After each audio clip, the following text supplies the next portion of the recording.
السلام علیکم ورحمۃ اللہ وبرکاتہ۔ دوستو، ایک چھوٹا اور مختصر سا کلمہ ہے، لا الہ الا اللہ واللہ اکبر۔ احادیث کے اندر اس کلمے کی بہت ساری فضیلت آئی ہے۔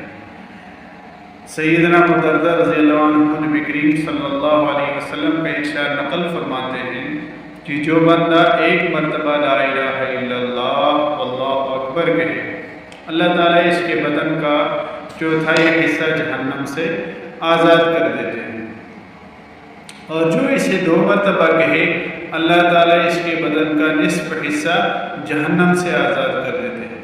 جو اسے 3 مرتبہ کہے، اللہ تعالیٰ اس کے بدن کا 3/4 حصہ جہنم سے آزاد فرما دیتے ہیں، اور جو اسے ہر فرض نماز کے بعد 4 مرتبہ کہے تو اللہ تبارک و تعالیٰ اسے مکمل طور پر جہنم سے آزاد فرما دیتے ہیں۔ تو ہر فرض نماز کے بعد لا الہ الا اللہ واللہ اکبر 4 مرتبہ پڑھیں، انشاءاللہ العزیز اللہ تبارک و تعالیٰ ہم سب کو جہنم سے آزاد فرما